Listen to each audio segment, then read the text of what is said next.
And we are back 5 o'clock the time. Our top story, the wildfires burning in Southern California. They've made good progress overnight. Thelma Gutierrez live this morning with the very latest down there right near the fire line.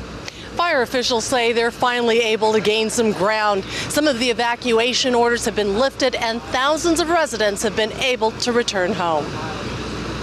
The break from Mother Nature firefighters were hoping for. Higher humidity and cooler temperatures rolled through Los Angeles County Tuesday, helping them gain some ground on the monstrous station fire. We have the best and the most aggressive, best trained, the most courageous firefighters in the world. And that's why we are able to push back very heavily. The wildfire is now more than 20% contained, but the battle is far from over.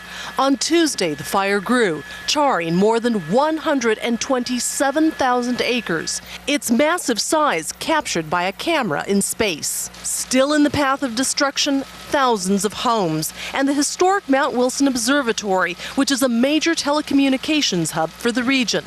Stepping up their fight, fire crews brought in a top weapon in their arsenal, the Martin Mars, a World War II-era amphibious air tanker built for the Navy. With a 200-foot wingspan, it could scoop up to 7,000 gallons of water from a lake or ocean, efforts that may be too late for some. There were 3 houses here, right here, and now there's just a chimney. But possibly enough for the thousands who can't help but fear the worst. I thought we were losing our home.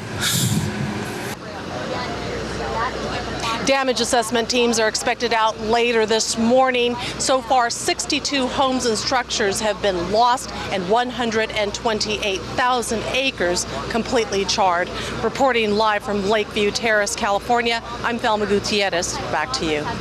And we also have some photographs to show you as well. Sometimes the only way to get a ground shot that close to the front line there of the firefighting effort is through photographs, and the AP photographers have been doing a great job here. Let's bring one of these full screen. Look on the lower left side of your screen. There you see firefighters assessing how they're going to attack the advancing flames, and there you see those flames in the background. You know, a lot of this brush hasn't been cleared out or they haven't had a fire there 40, 50 years. So there's a lot of growth there and a lot of fuel. And I heard a firefighter saying at one point he saw flames as high as 100 feet in the air. That's a 10-story building.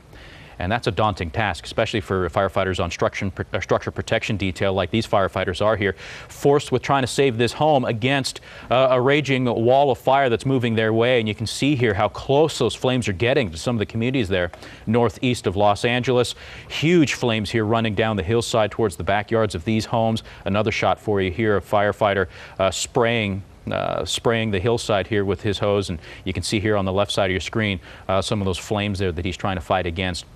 It's an incredible chore down there. 75 miles of fire line they still have to dig before they can get to 100% containment. They did, though, make a lot of progress overnight. As we said, when you went to bed, they only had 5% containment. This morning, they're up to 22. Well, here you go, those 100-foot flames that we were talking about. Here's an example of that. You see firefighters in the foreground there, tiny compared to those huge towering flames there as all this brush goes up in smoke this morning. More, though, on this fire as it develops throughout the day. From here, let's get over to the Weather Center, though, and get an update on our forecast here in the Bay Area. We've got this Wednesday to get through where we've got warm temperatures, but we've got a sneak peek, too, at your Labor Day weekend ahead. Good morning, Drew. Good morning, James. Yes, indeed, taking a look at a day that's going to be pretty warm around the Bay Area. Nothing too severe, a nice and pleasant way to spend a 3-day weekend. James?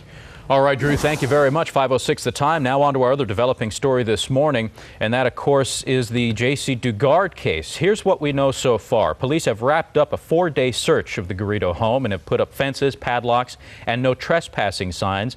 Also, Pittsburgh police say that no evidence was found in their search of that property that connects Garrido or his wife to the unsolved murder cases in their city.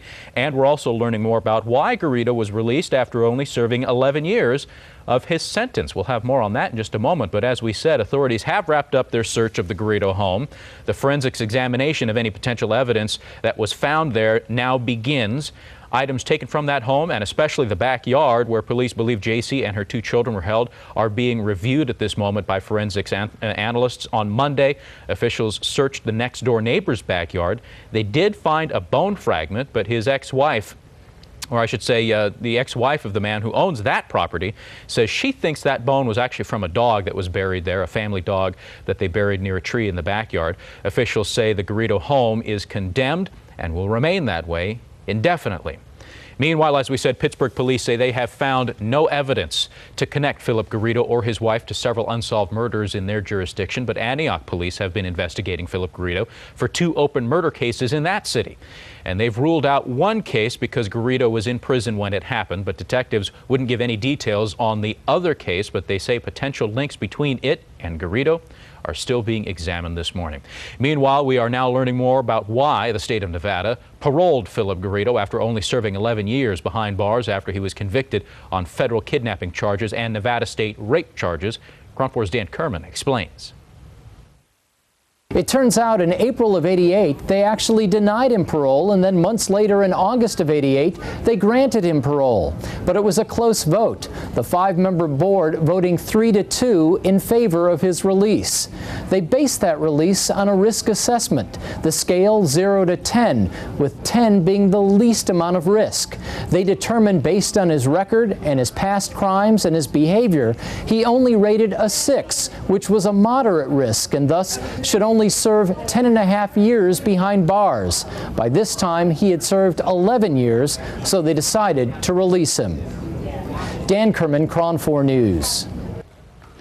And of course, we're going to have continuing coverage here of this story as it continues to develop on our broadcasts here. Also our website. Again, we've created an entire section here with the latest videos, news stories, news links, and also information on how you can donate to the official J.C. Dugard Fund. There is a fund out there. There's a lot of fraudulent ones out there as well, but if you want information on how to get to the actual one, go to our website at KRON4.com. We're also counting down to the Bay Bridge shutdown. We are just one day away. It happens tomorrow evening at 8 p.m. Caltrans will be shutting down both directions here of the bridge here over the Labor Day weekend. In fact, we have a look here from the live Caltrans cameras that they've installed here on Yerba Buena Island, looking back at the upper deck here as westbound 80 traffic flows into the tunnel there at Yerba Buena Island. You can see cars moving along just fine. It's hard to make out here because it's so dark, but off on the right-hand side, you see a little roadway shooting off there into the darkness. That is the new section that we will be driving on come the end of Labor Day weekend. We're going to have much more on this throughout the day, so stay tuned for that. In the meantime, our website, a good resource here for you too. I brought up the front page here of KRON4.com. Scroll down, and off on the right-hand side, you see our clock counting down the days and minutes and hours until the full closure. You click on that, it brings up this section here, and you see, of course, well, there's George Rask giving us the latest here on our video player. We've been doing interviews with Caltrans, with Bart. You can watch all of the stories here on the project as it's been progressing. And then also, if you scroll further down here, you've got news articles and links as well on the right-hand side.